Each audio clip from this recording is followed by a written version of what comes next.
Welcome beyond the Reiki Gateway. I'm your host, Andrea Kennedy. Like countless others, Reiki found me when I wasn't even looking, and then it ignited a whole new world of questions. This podcast explores topics of interest for the spiritually curious. Join me for discussions and special guests on subjects such as past lives, crystal healing, spiritual awakening, ascension, energy healing, and more, all to assist and inspire you along your unique soul's journey. Hello, everyone. It's Andrea, and I have a special announcement to make. I'm very excited to announce my 2 Reiki classes that I will be teaching in person this summer. They're going to happen in the United Kingdom. I'm traveling there from Michigan here in the United States, and I cannot wait to meet my Reiki students there.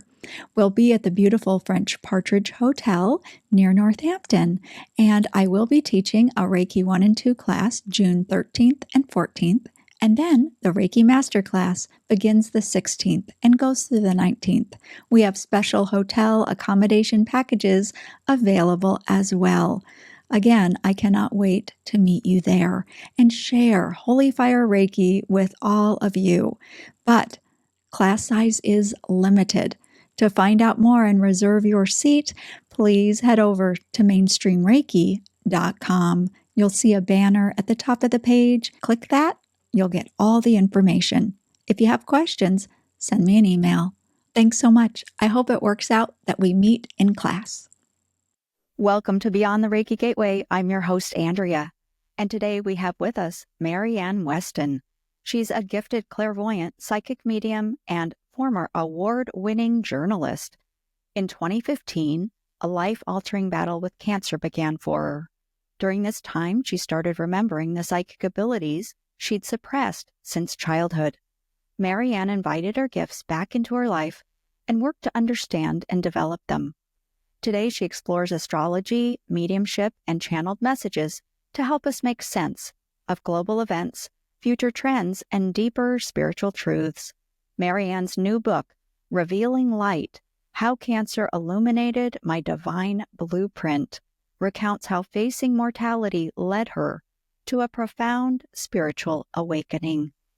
Maryann, I'm so thrilled to have you here. And, I am so curious about your journey because in reading your book, my goodness, you've had quite a time. And I was excited to have you here on the show because I think you have so much to share that's inspiring and just real, just real and relatable. So thanks for saying yes and being here. Well, thank you for having me on, and thank you for that wonderful introduction, Andrea. It's always, I don't know, odd to hear your bios, come back at you, but it's been a life lived of, I remember an old boss of mine in the newspaper industry. He's a very, very well-known journalist here in Australia, and he said, the thing that you bring to newspapers is that you have an ability to invent and then reinvent. And so I think that that's been a pattern throughout my life, that I am faced with certain adversity and I'm able to problem solve and find a way through it. With the cancer battle, the way through it was through deepening my spiritual connection, really opening that up, allowing myself, when you're in that very, very powerless stage, to open up and call upon any help that I could get in the spiritual realm. And luckily, they were listening, and I think that's the reason why I came through, because it certainly was a fairly brutal journey, as anyone with cancer will tell you. The particular cancer that I had and the particular treatment that I had is known to be extremely painful, if I can just put it that way. And I say that because one of my viewers wrote to me the other day and had a similar cancer and put that fact forward that I didn't know. But I certainly resonated with it. But all the while, I was put in touch with the people that I was meant to be in touch with. I was in the right place at the right time. I got a very, very gifted surgeon to do the surgery. It just seemed that I was given the help. And after he completed the surgery, he came in and he said, really, he said, and as I said, he was known as one of the best in Australasia for the type of surgery that we were doing. And he said, I had help. I felt there was a moment in surgery. This is this man of science, very, you know what they're like, these very, they're all in their head. And he said, but there was a moment throughout the surgery where I wondered if we could do what we wanted to do. And he said, and I had help. I felt I had help. He said, from whatever, the stars, God, whatever you want to say, but there was a external force that I felt was assisting me throughout that surgery.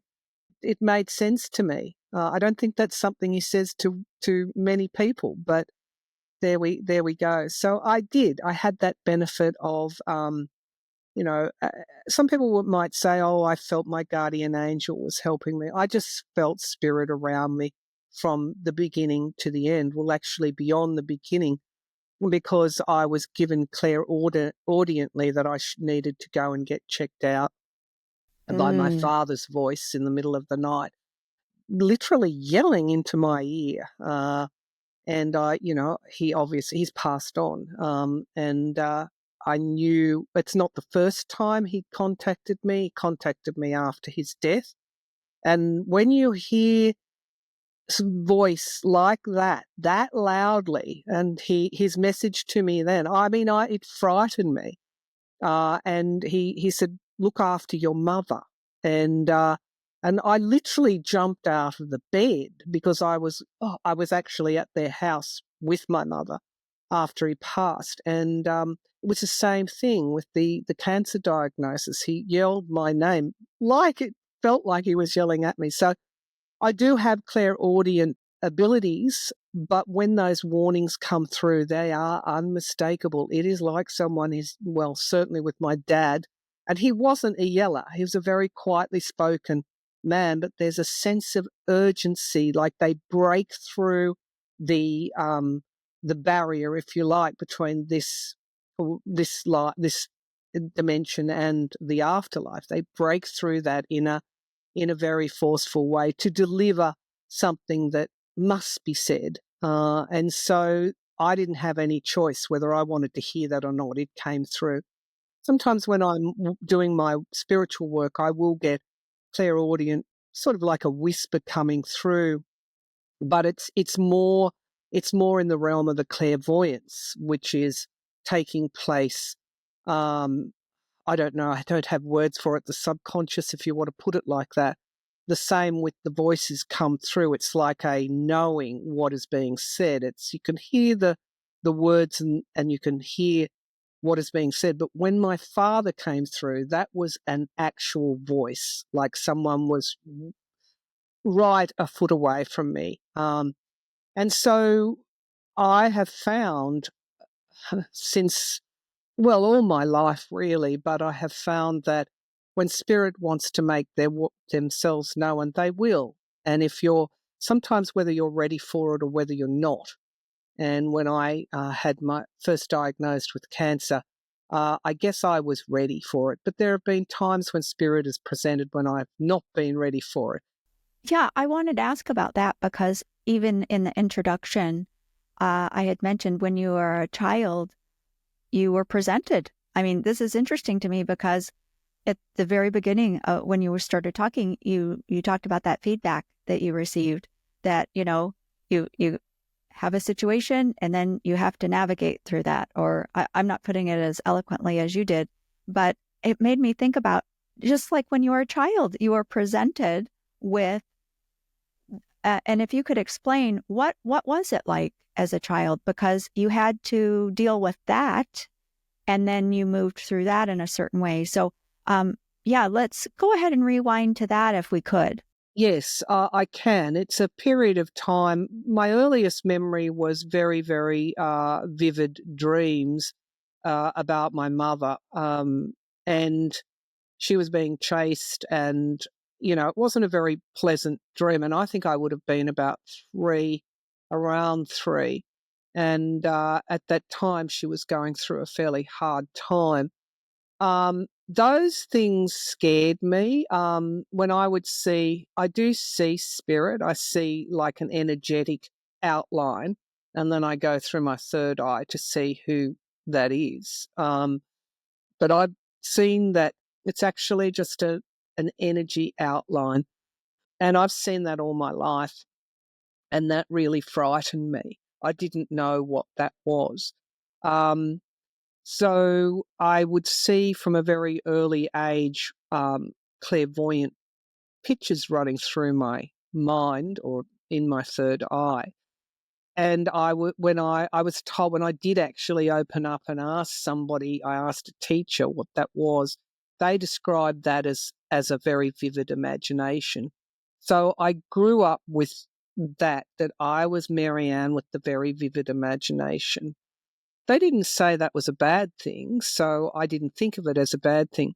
But the actual, the sensitivity, acutely sensitive, the seeing of spirit, the dreams or the prophetic type of things that were going on, I would know someone was going to call, the empathy in understanding from a very early age how people were feeling and even thinking made me very uncomfortable as a child, and also scared.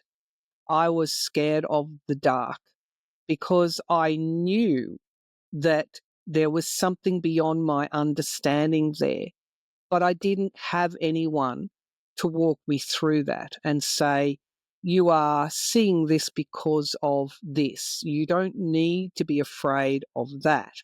um, the things that you are seeing that are actually happening, that you're tuning into, that you're able to sense, is a gift, not a problem. Because when people understand that you know things, they don't like that. And so that's how I grew up. I tried to hide it.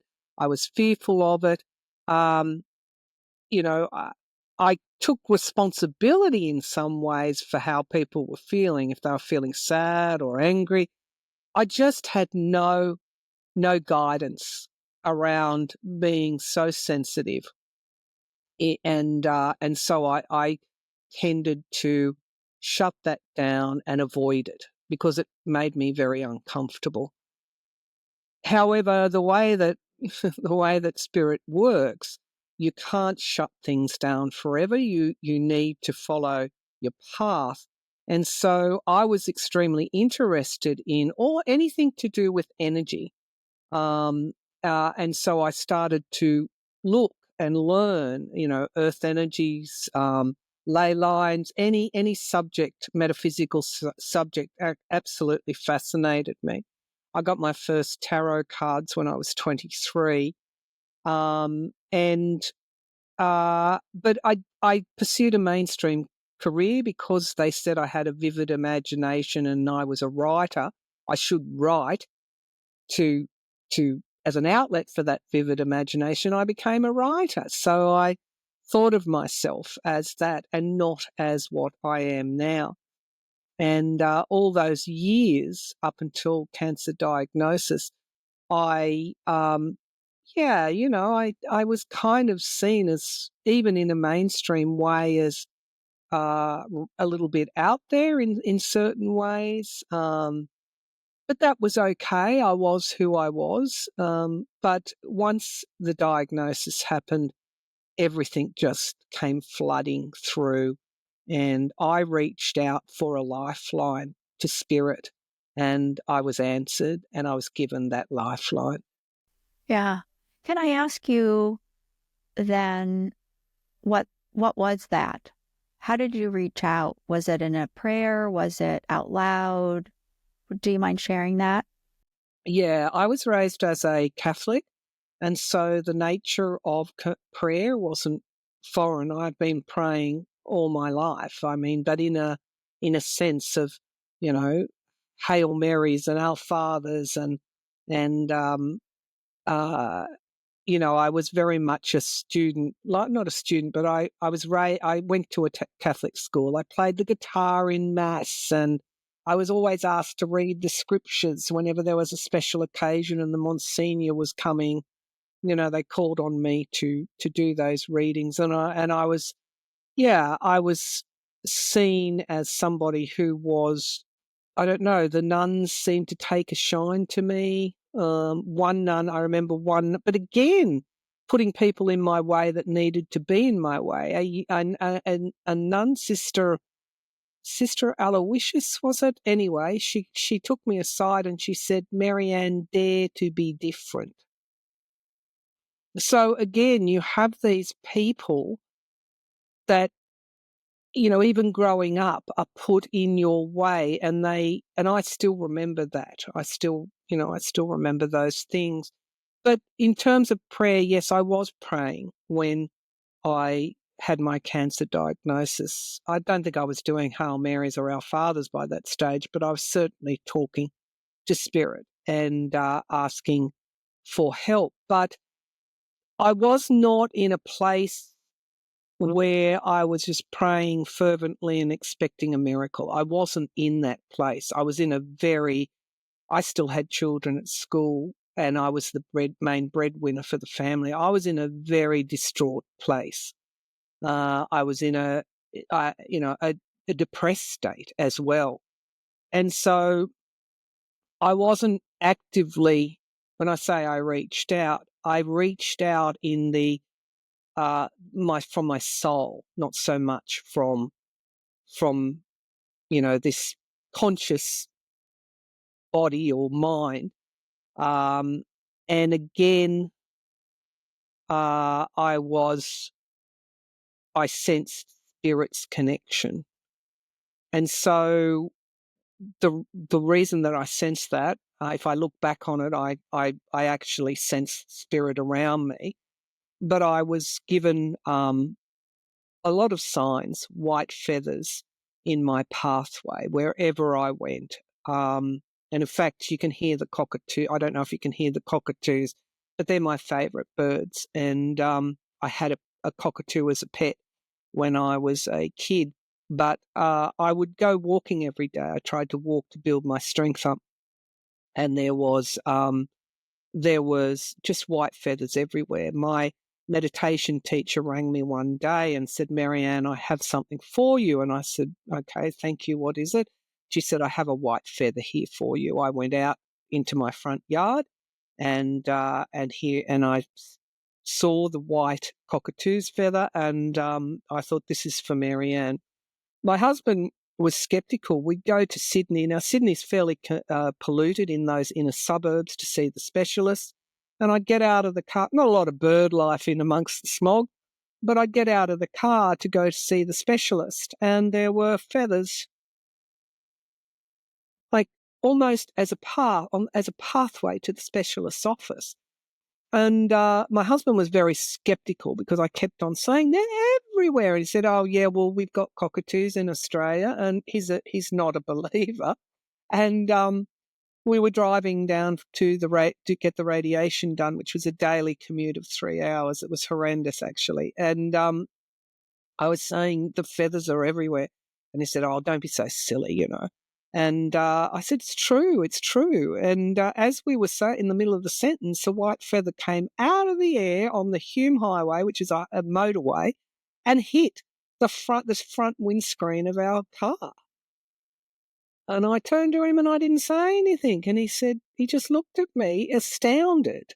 So these sort of things, I was given toward the end of the radiation and chemo, I was in a fairly weakened state and weakened pain state. And I heard the clairaudience again, and they gave me one word, stasis. And so I went and looked up that word, and I realized then I must sleep. I must actively cultivate rest and sleep, particularly sleep, as much as I can. And so driving, I would sleep. Sitting, I would sleep. And I was going into a state where I was giving my body a chance to heal, and a chance to not be so racked with the pain, and that I was actively cultivating, which is an intentional thing, as you would find with Reiki, a state of healing at a time when I was being, buffeted the most. So there was so much there. I'm only just the tip of the iceberg. I went to see a psychic. I was a bit worried about what they would say, but he said, you need to do Reiki. He said, you need to study Reiki because you are a healer. And so I did. I did do that. And he said, you'll get through this, that you're not going to pass away. You'll be fine. And it'll be a whole different, it's a 360 for you. So that his words led me to do Reiki in the middle of my treatment. This was over about three years.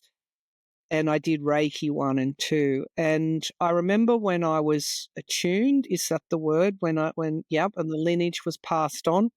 I walked out of there and there were massive amounts of birds flying over the building that I was in. And I remember looking up and just something clicked. I remember thinking that all was as it was meant to be. And so I used Reiki constantly throughout my healing of my physical and also my mental and psychological aspects. I'd go for walks and I would put Reiki on me in the places that I needed it to be. I had a very good response to orthodox treatment, but I was also, in fact, before the surgeries, they said we can't find the cancer. There's only microscopic traces, but the tumour's gone. And I was using, I don't know if you know Ian Gawler. He was a doctor in the 80s who had cancer himself, and he lost a leg, and he developed a meditation protocol, and I use that continually throughout treatment as well. And that, I mean, whatever I could bring to the table, whatever spiritual or techniques, or, I remember reading a book, I forget her name, it's in the book anyway, where people were using laughter as a way to heal from cancer. And whatever I could, I used. And I think that was very much one of the ways that I came through it in the way that I did. So again, that problem solving, to come back to your point, when you're faced with this adversity, you don't know whether you're going to live or die. You want to live. Mainly, I wanted to continue to raise my children. And I just pulled out all stops to do whatever I had to do to survive. But so yes, Spirit was helping me, but I was also willful in my battle to come through the cancer. In your title of the book, How Cancer Illuminated My Divine Blueprint, can you explain, what do you mean exactly by that? What's your divine blueprint? Well, again, during treatment and post-treatment, I studied with a shaman, a couple of shamans. I studied with mediums. I studied astrology under a number of astrologers, and I'm still a student of astrology. I think you always are. But I studied evolutionary astrology in particular because I've always been drawn to the spiritual belief of reincarnation. And in evolutionary astrology, you have the north and south nodes of the moon. And the south node can indicate your past lives, or even can be extrapolated to your early lives. It's the knowledge that you acquire in the past. The north node is your purpose in this current lifetime or in this present moment, if you don't want to use the concept of time. And the north node illuminates what you're meant to do here. And so I had built a career in journalism, orthodox or academic study. I'd done a journalism degree, an English literature degree, combined a social welfare research degree, and also a graduate diploma in education.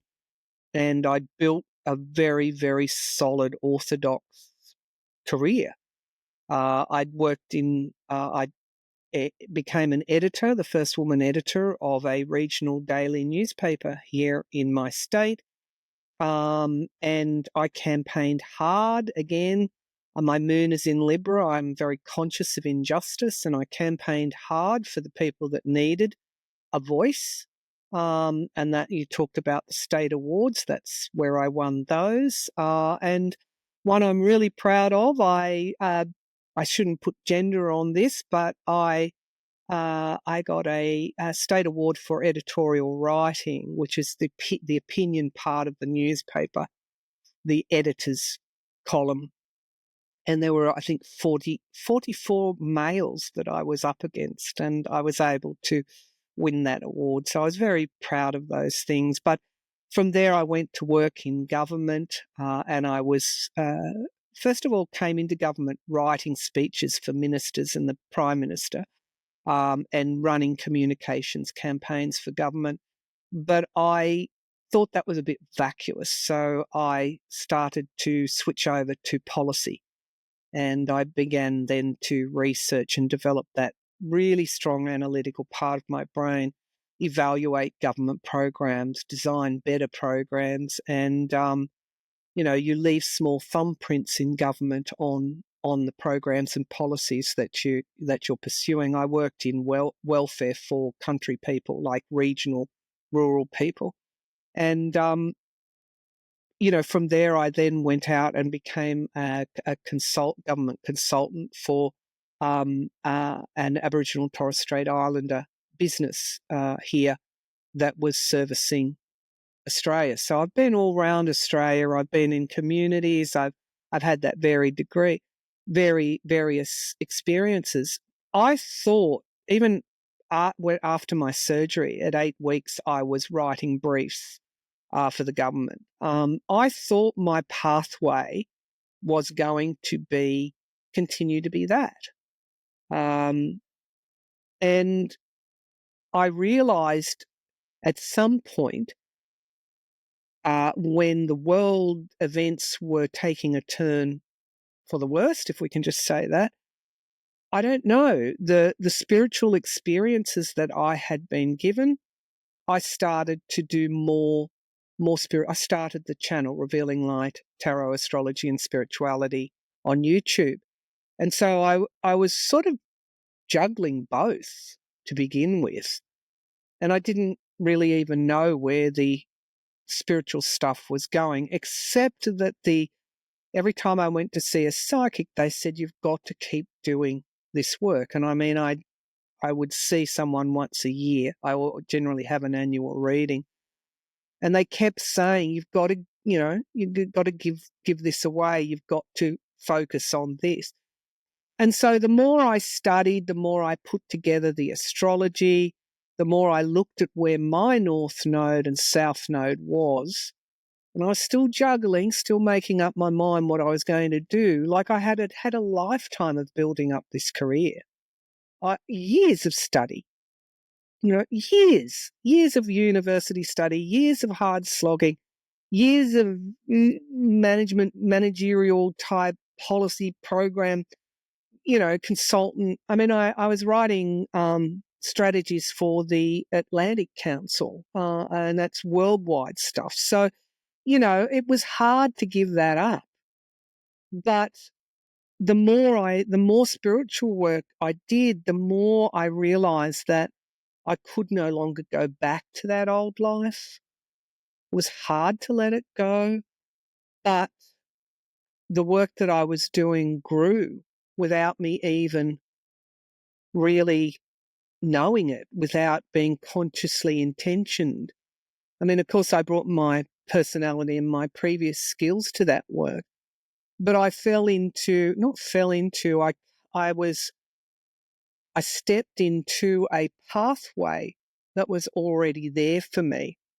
And the more I went along and the more I studied, particularly with astrology, the more I realized that that pathway was there for me. I was always going to step into it.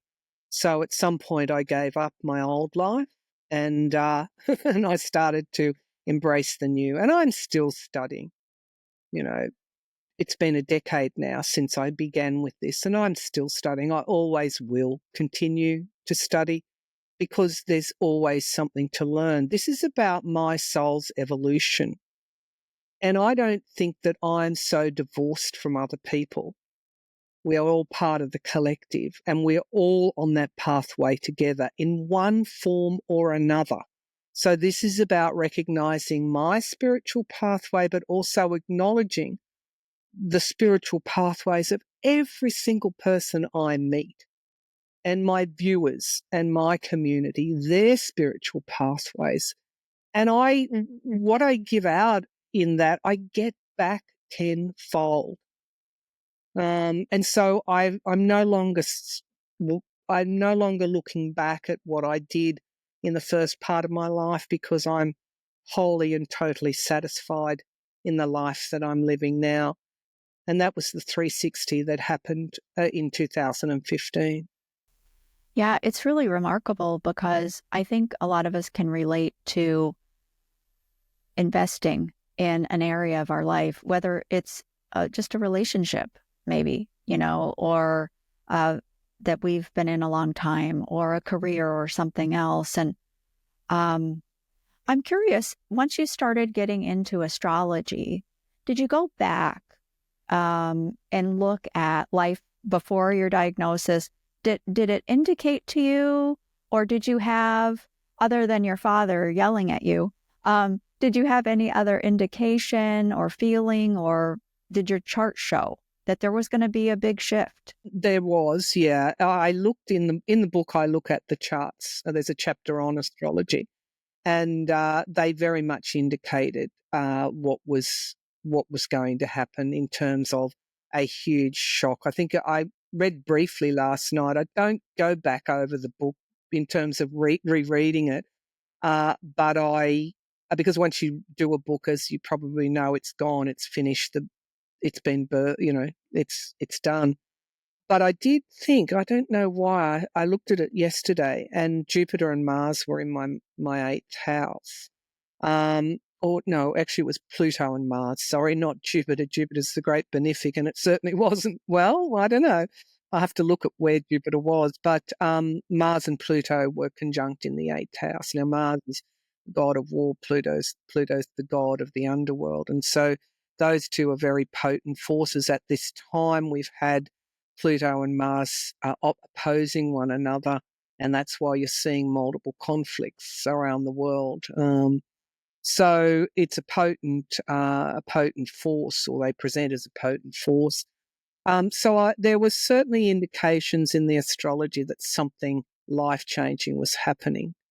There was also indications in the astrology on the day of the surgery that there was a almost like a divine kind of, because I looked at the location of where I was having that surgery, and I remembered the professor's words about feeling like he had divine help throughout the surgery. So the astrology was there, but prior to the diagnosis, no, I haven't looked at my charts that go back to the major. I guess if I probably should go back to maybe 2007, 2008, where I started to develop health issues, and certainly 2013 and 14. I did look at my solar returns for 2014 and 15, and again, they indicated great change, that adverse events and possible adverse events, because the astrology charts are indicative and present themes. They're not a divination. They don't divine like, say, tarot or clairvoyance or a psychic might divine. They give you indications and themes. But all of that was there in the charts, all those themes and indications that there was going to be an possible adverse event and great change, almost like the ending of an old cycle and the beginning of a new. One of the things that I talk about in the book is my Chiron placement, and I urge people to look at where their Chiron is in their charts. Sorry, I've just seen spirit to my right. And it's like, if you can think about a heat wave, you know how you see that energy? That's how I see it. So sometimes there will be white and a white sort of outline, but mostly it's that movement of the air, like you would. It's an energy. I see energy. People should look at where their Chiron is in their charts. My Chiron is in my 9th house, and it is opposing my 3rd house where my North Node is. And 3rd house is all about communication. So I was always meant to be a communicator in this lifetime. And so in the 9th house, it's no surprise the 9th house is about learning, higher ideals, philosophy, logic, the higher mind, but also education and learning. It's no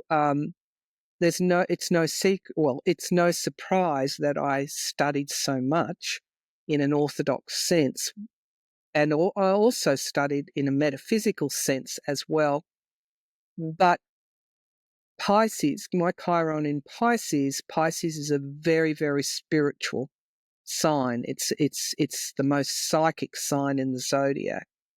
And so learning to combine what I'd learned in the conscious mind, in the conscious world, with what I'd learned in the subconscious psychic realm is basically fulfilling my blueprint. That's what I'm here for.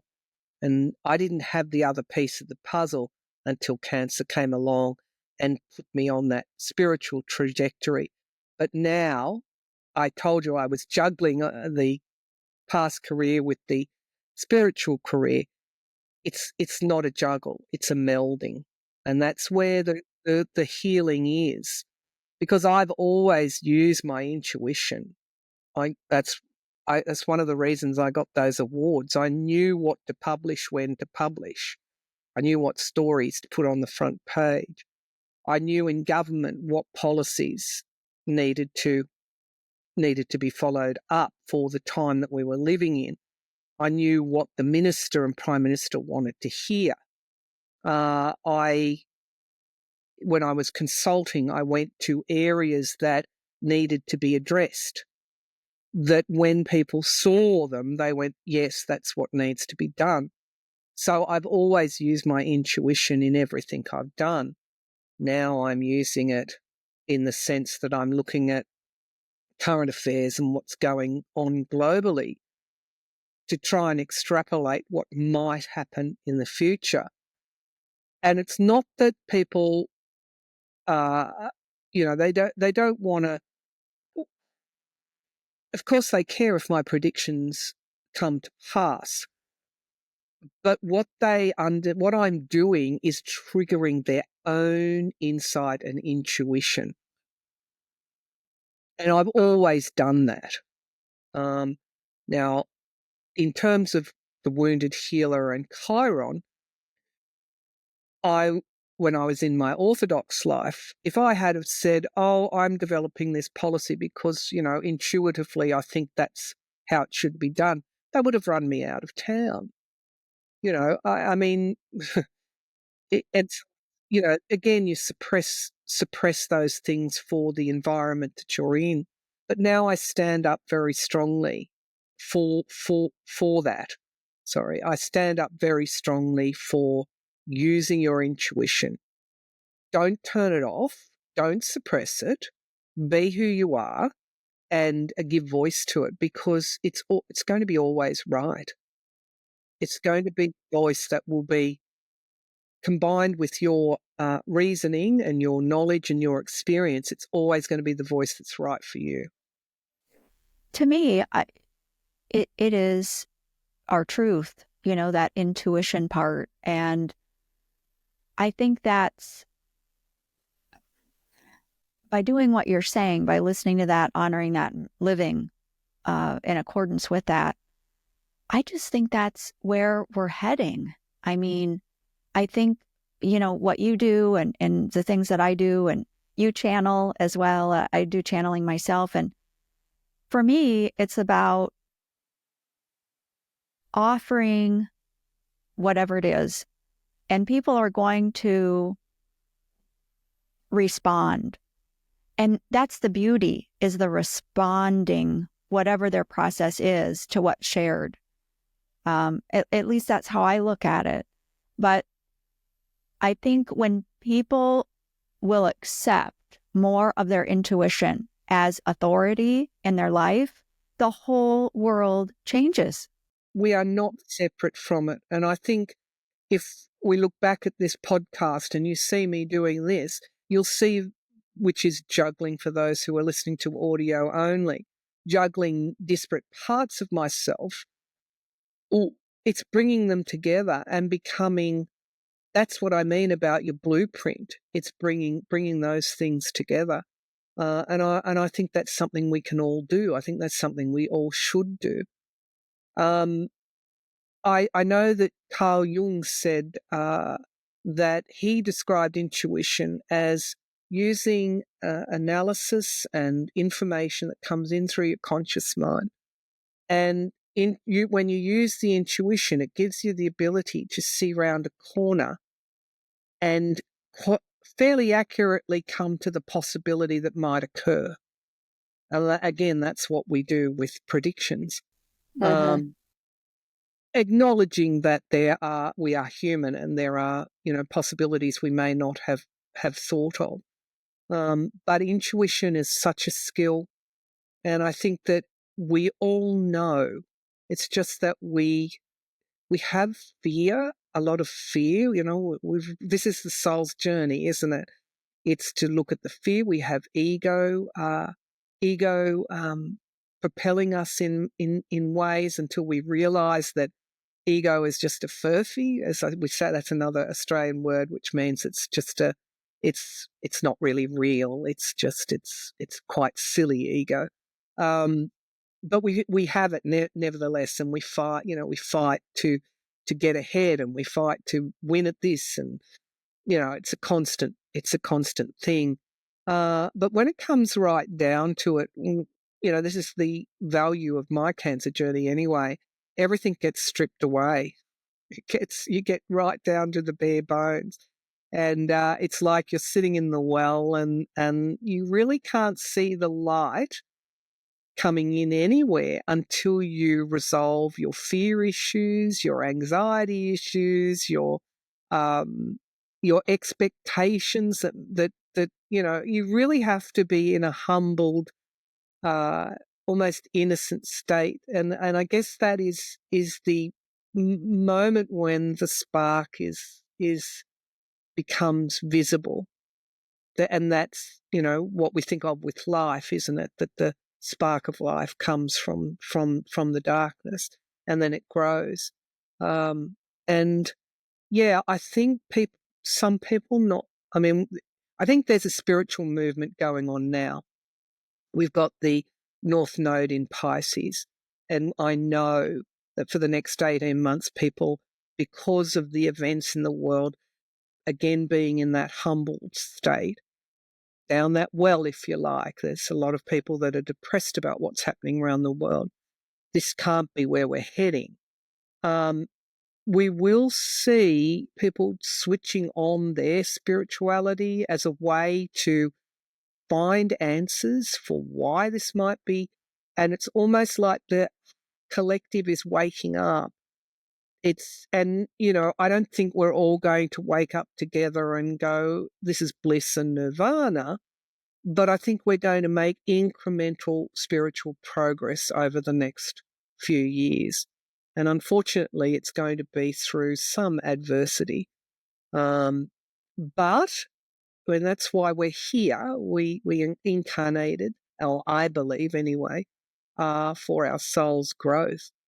But I think that the harshness of what we might be facing, whether it's, economic downturn or whatever, wherever you are in the world, it can be softened by spiritual practice. And again, that's another part of the book, is that by doing the meditations, I did a whole 2 years of art fairly soon, I think 18, 19, after getting through the treatment, that living creatively and having purpose there with your creativity, that's a great way to become more spiritual, because the creative part of you is in your subconscious. It's not in your hard drive conscious mind. It's here, and that is a doorway to spirituality as well. I think, tough times call for a little bit of that willfulness that I showed throughout my treatment. Okay, how are we going to get through this? And being in the present moment, living within your own space and your own community, and using your spiritual practices, whether it be meditation, whether it be Reiki, whatever it is a way to grow through this, not to wither over the next few years. Listening to you in that, what you just shared, that's what your journey was. I mean, the true breakthroughs are through the difficulties, and you lived that. I wonder, and celebrate now, being on the other side, about all of the growth, for yourself, and the change in your life. And it's as though your life and what we're going through, on the planet's very similar, from my perspective. But I wanted to ask you, did you, two things. Did you always believe in reincarnation? Growing up Catholic? Yes. So you're shaking your head. But, and so, all right. So the second question would be fear. It's about fear. You mentioned fear and facing that. I can't even imagine all of the different emotions and the ups and downs and the turmoil of having a diagnosis like that, and going through all that is entailed, for treatment and all of that. I can't even imagine the depths that one goes through, with that. How has your perspective on life and death changed from before the diagnosis to today?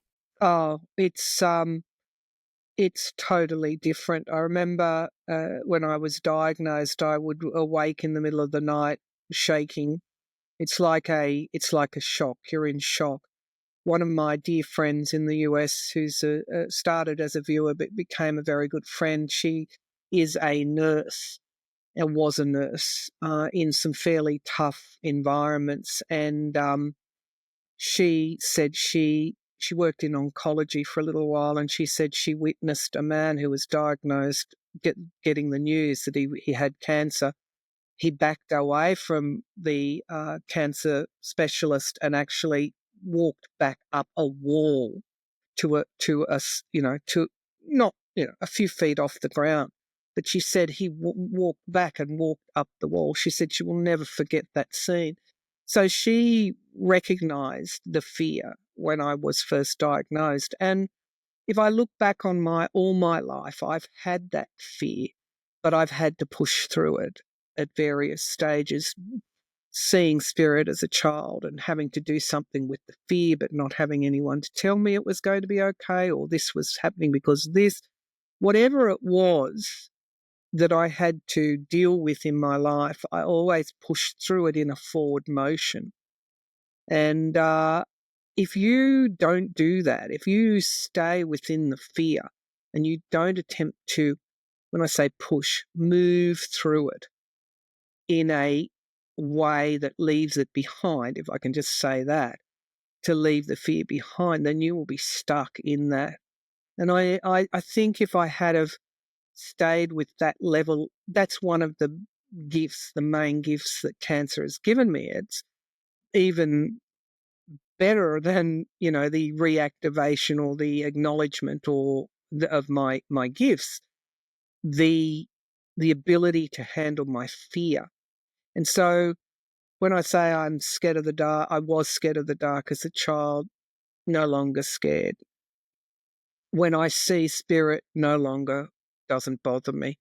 When I've had various energies, because the spiritual realm is not a place to negotiate if you don't know what you're doing, because there are various energies at play, and various residual energies, and also passed over souls. So if you don't know what you're doing, you have to be a little bit careful there.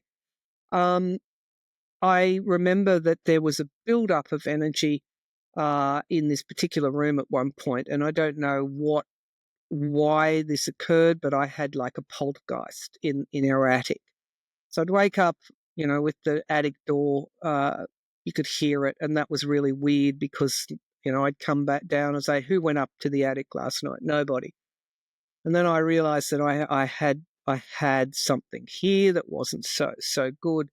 That night I'd had a dream of a darkened hands, long hands coming from the attic, and it was choking me, dark hands around my neck. And I simply used my hands and shot light back down, and the hands receded and went back up into the attic. The next day I used my Reiki training and I cleared this house and this room like you wouldn't believe. And I never had any other problem with it. Before I enter into any channeling or any mediumship or psychic or clairvoyant work, I have always sat down and done a protective meditation.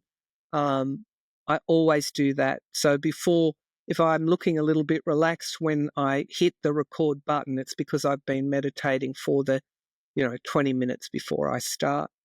But whatever was going on at that time, I think my health, the time of the poltergeist, I think my health was a little bit frail at that time.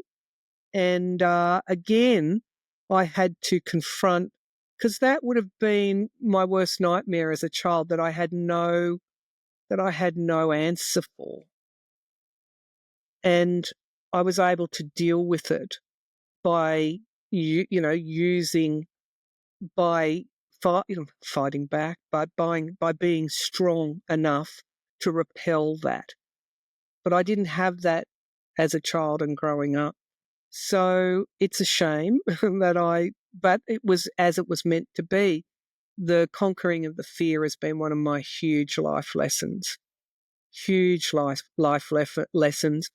And I remember when my mother, unfortunately, I must have had some ability to move through fear, because my mother she was dying, and I went back to look after her. We were on a roster basis in her home.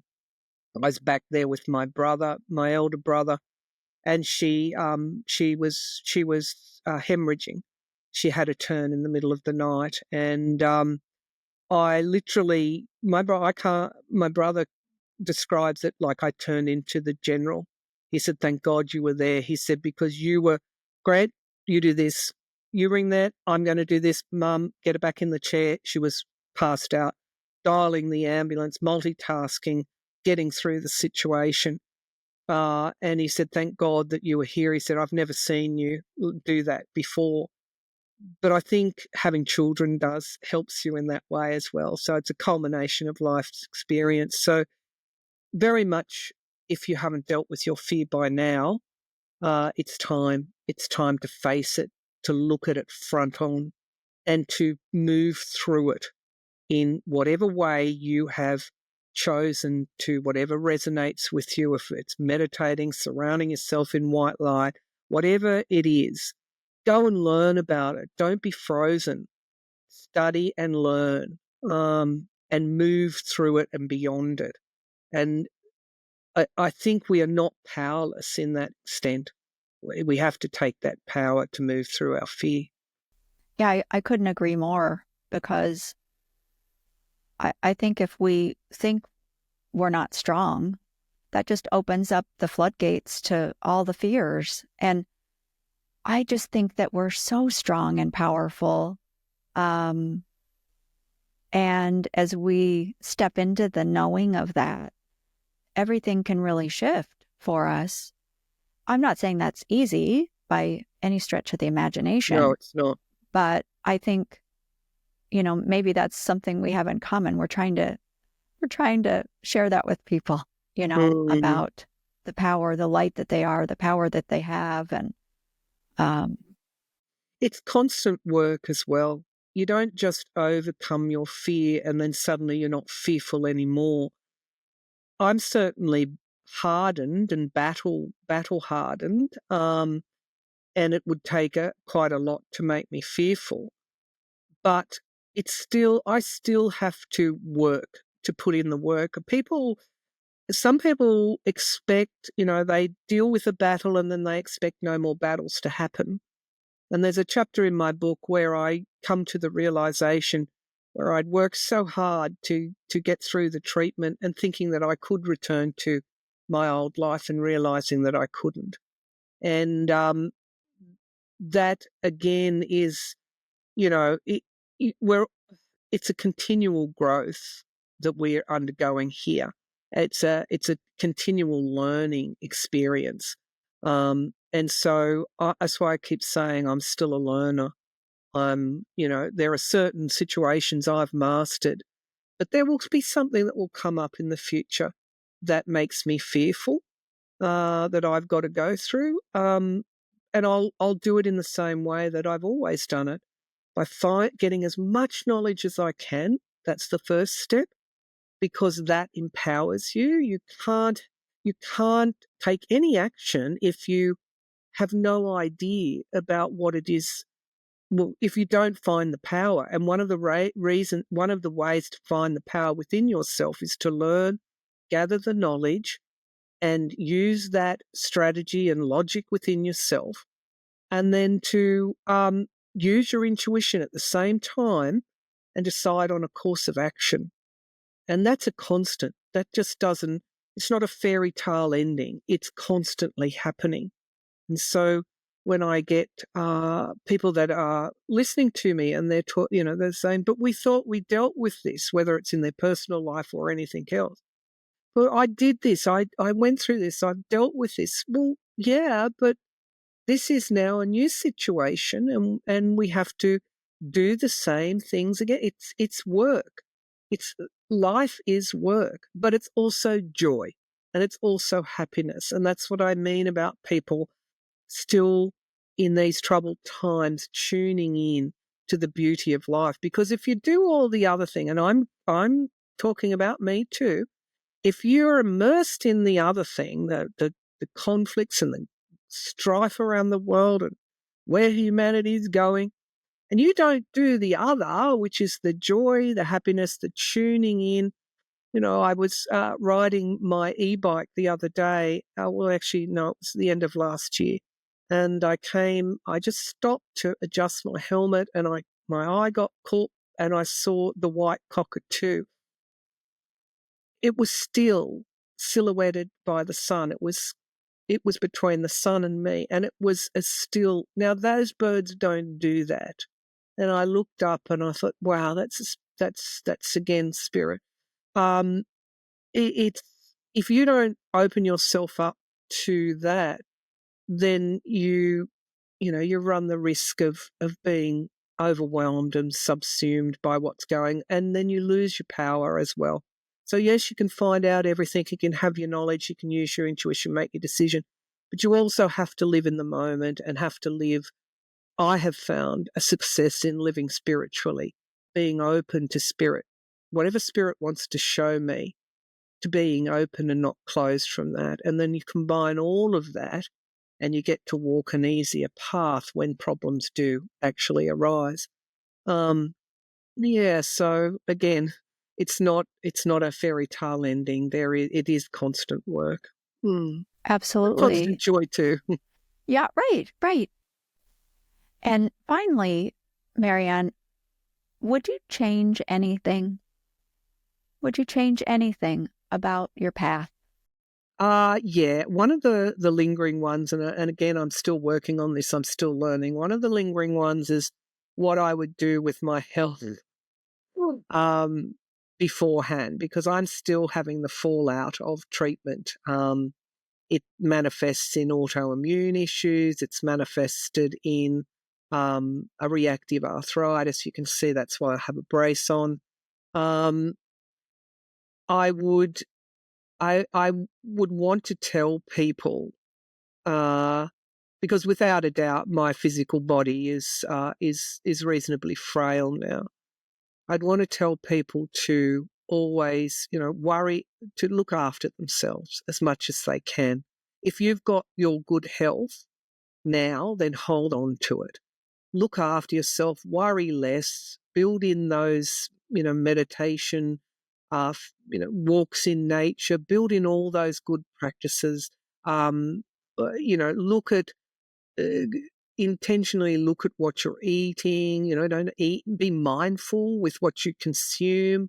And you don't need to have that physical downfall, if you want to look at it that way, that I had, even though it's resulted in many gifts. It's also a hard pathway, a hard road to walk. And again, I get a lot of people who have things like autoimmune illness, who are learning how to manage those illnesses, with they're seeing themselves in this book. But do we all need to have that lesson? No. If you have your health, maintain it, and don't get caught up on the small stuff. Even the conflicts around the world, if that's causing you sleepless nights and worrying, switch off, for God's sake. Switch off and go and live in nature, spiritually, whatever. Do those wonderful life-affirming practices, health practices. I think that's the main thing, that once your health is not there, you can have all the tea in China. It won't make any difference if you don't have your health. So that's probably the thing that still remains with me post-cancer. There's been a lot of gifts and a lot of change, but there's also a frailty, and there always will be for the rest of my life. So if you have good health, look after it. I love that. Thank you. Yeah, wonderful, wonderful advice, Maryann. And if our audience wants to connect with you, find out more about you, all the different things that you offer, and of course your YouTube channel, what's the best way for them to do that? Well, I think they can start with coming to Revealing Light, Tarot, Astrology and Spirituality on YouTube. Also have a second channel, Random Sage, which is a more less current events and more kind of spiritual dialogue.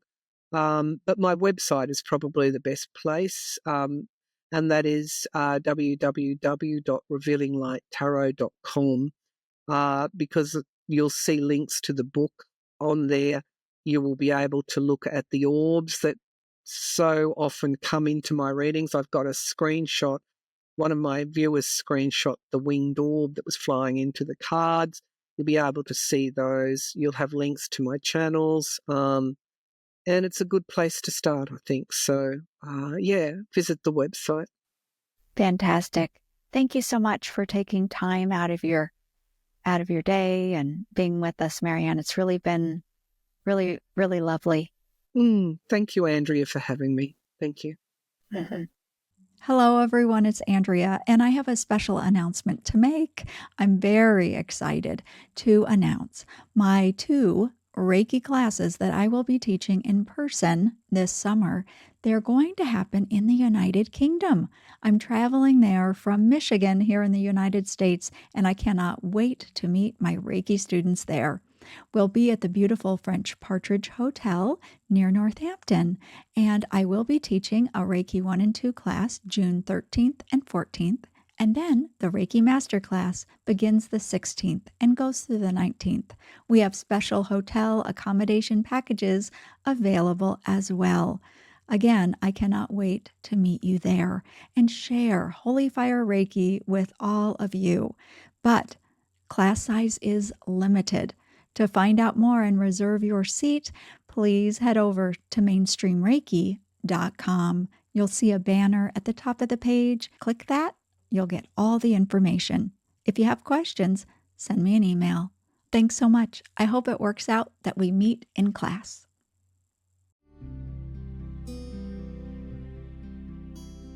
Thank you for listening, and you can check the show notes or visit the website beyondthereikigateway.com to find out more about the podcast and connect with me. Please keep in mind that views and opinions expressed in the show don't necessarily reflect those of the podcast or anyone affiliated with its production or advertising. This program is presented for your entertainment only, and all information provided is to be utilized at the listener's own discretion. I, along with the BTRG team, hope you enjoy the show as much as we enjoy making it for you. Wishing you highest blessings until we meet again beyond the Reiki Gateway.